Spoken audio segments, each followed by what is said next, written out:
Okay, I have talked about this movie a lot on TikTok, and I'm sure a lot of you are actually fucked up with me talking about this movie because it's actually one of my favorite films. But the more time to think of it, it literally has the most confusing plot device ever. That is, of course, time travel, and it is, of course, this film here. Kate and Leopold. Okay, let me explain again because I've done so many videos for this movie, but this one is in regard to the time travel aspect.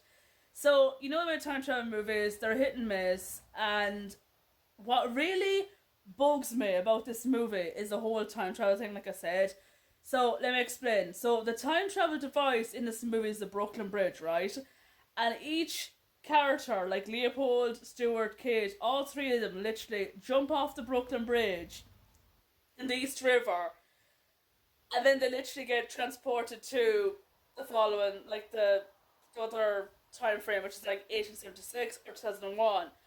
But here is what confuses me, right? I know I said this in a lot of videos that it looks like the three characters committed suicide, but here's another issue, right? So when the three characters, right, like I said, Stuart, Leopold, and Kate, right, when they go back to the fall, like their actual time frame, like 1876 or 2001, how do they actually come out of the portal?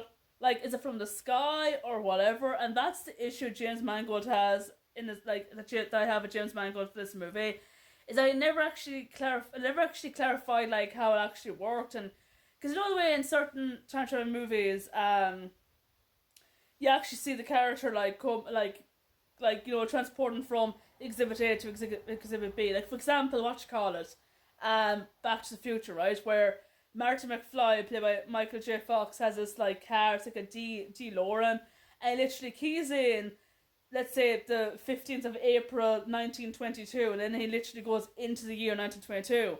But in this movie, however, it never clarifies that. So if I had to change, right, the time travel aspect in this movie, this is what we've done. So bear with me. So the movie should have opened up, right, with Stuart Bezer, played by Leo Schreiber, right, creating the portal, right, and then we see then Leo Schreiber's character going straight into 1876, so he might key in something like April 28th, 1876, and then he literally goes in to the portal from the Brooklyn Bridge by having this device that he has in his jacket, and he jumps into the portal with the device, and then you literally see it coming down from the sky straight into 1876, and then trying to find his great great grandfather, which is played by Hugh Jackman, by the way, Leopold, Duke of Albany, and then that's that. And then the end of the movie, someone actually said that there should have been two Leopolds. So the first Leopold would have went back to 2001 to be with Kate in 2001, and then Leopold in 1876 would stay with Kate in 1876 because Kate goes back in time in 1876 to be with Leopold because she, in the director's cut, was the chosen bride because she was actually in that year. So I think she might have followed Stuart without him noticing. Maybe there was another spare device that Stuart had, and she goes, "Oh, what's this? This looks like a Palm Pilot." She probably thought it was a Palm Pilot, probably because it's probably the shape of Palm Pilot. And then she probably like just pressed it, and then she just went into that year, and she just goes, "Where in the name of God am I?" And then she's like, "Oh, there's Stuart, and there's who's this charming looking man here?" Do you know him? I know it's confusing, but again, like I said, that's the only change I would have to this movie, is have it in a way where you actually see, like I said, Stuart creating the time portal. Then he literally goes into that portal, like I said. I mean, either come out from the sky or else it could be like this. Do you know that thing in what you call that film at all? Oh god, I confused myself now. Jesus, Doctor Strange. You know in Doctor Strange, like with the ring, when a man does this, and then there's like a little round circle thing. That's what should have been used in the movie as well. But no, all you hear in the movie is boom, and here's me going, "What the hell is that noise?" It's like a boom,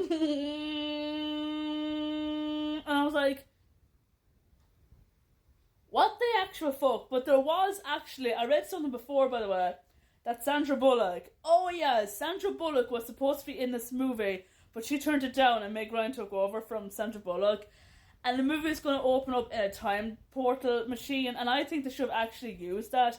And Kate wasn't supposed to be marketing executive at all. She's supposed to be a time traveler just like Stewart.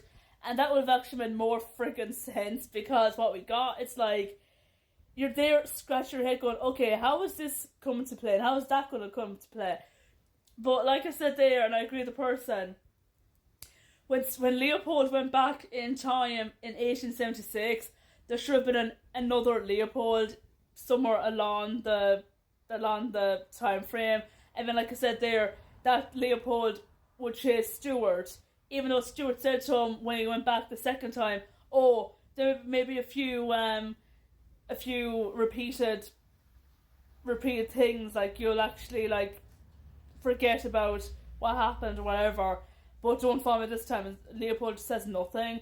But I think, like I said, there should have been like two Leopolds. So like that Leopold would have actually followed Stewart, and then the other Leopold would stay in 1876. So there were literally two Kates and two Leopolds, and then that Kate and Leopold would stay in 2001, and then the other Kate and Leopold would stay in 1876, and then that'd be pretty much it. And then 2001 version of Leopold might survive, because in reality he actually died of haemophilia at the age of 30, the real Leopold, Duke of Albany. So that version is fucked, whereas the other version, it mightn't be fucked. But yeah, I'm confused myself. What do you guys think about this scenario? Does anybody know this premise at all, or just one of those movies just like turn off your brain and that's it? Still though, I love this movie. It's one of my favourite films. It's actually my favourite Hugh Jackman film, I'm not gonna lie. But yeah, the time travel aspect is extremely confusing. But yeah, that's it.